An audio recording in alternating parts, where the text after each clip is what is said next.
বাবা আসছে কে বলো তো? বাবা কে আসছে জানো? এই কিন্তু তোমার মতো ফুটবলার বাংলাদেশের নেতৃত্ব দিছে। এ পারবা গোল দিতে পারবা নাকি ওনারা ক্রস করে?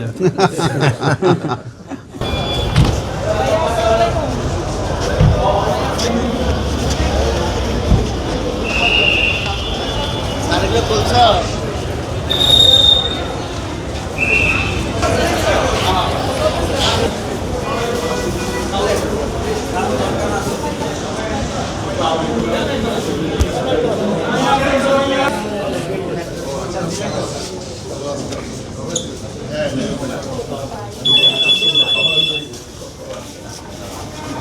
যেতে দেওয়া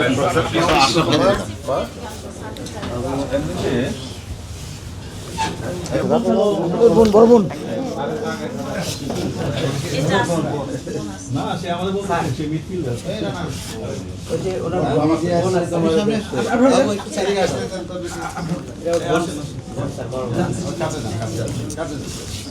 কি অবস্থা বলেন তো?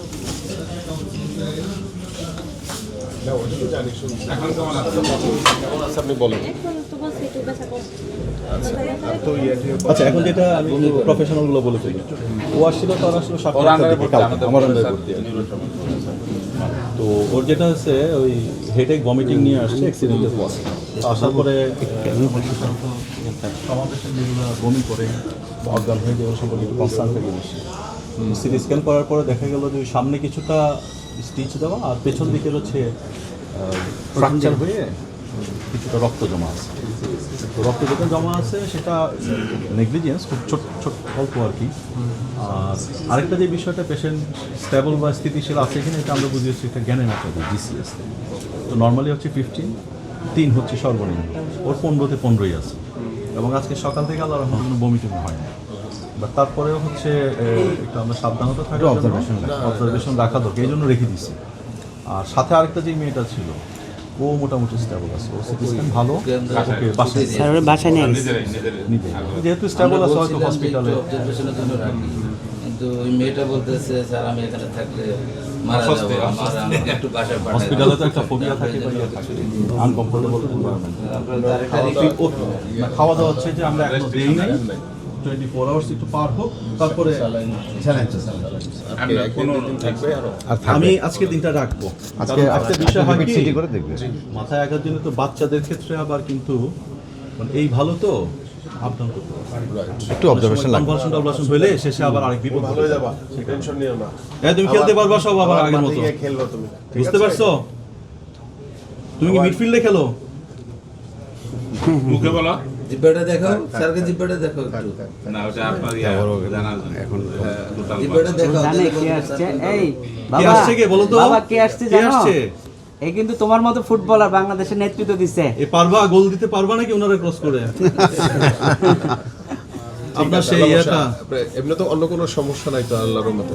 না মানে আমরা এটা পুরোপুরি দেখভাল করব, আপনার এটা নিয়ে কোনো টেনশনও কোনো কারণ নেই, ঠিক আছে?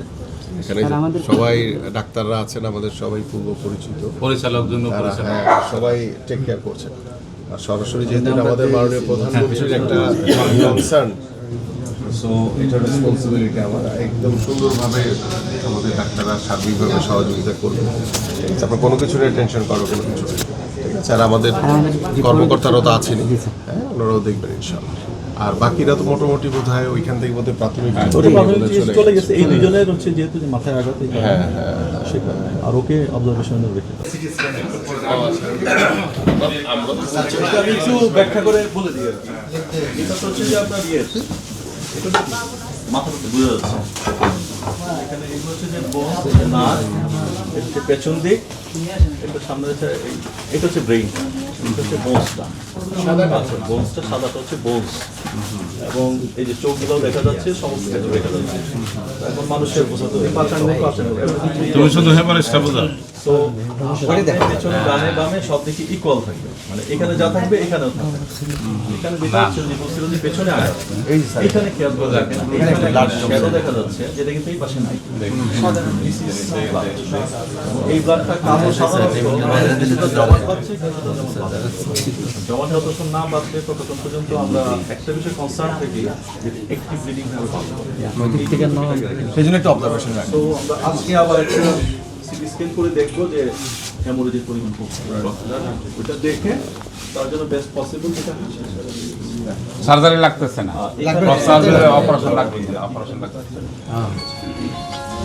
নিউরোটমায় ভর্তি হওয়া মানে নিউরো সার্জারিতে ভর্তি হওয়া মানে অপারেশন লাগবে। এবং ফ্র্যাকচার হয়ে যাওয়াতে যেটা হচ্ছে এটা মূলত আপনার ব্রেইনের বাইরের ব্রেইনের পর্দা থাকে আমাদের হাড্ডির নিচে ব্রেইনের বাইরে এক্সট্রাল ফ্র্যাকচার হওয়াতে যেটা হচ্ছে প্রেশার গ্রেডিয়েন্ট রক্ত এমনি বাইরে আসছে, ব্লাডের প্রেশারটা ব্রেনের প্রেশারটা কমে গেছে। কমে গেছে যেটা আমাদের কনসার্ন থাকে যেটা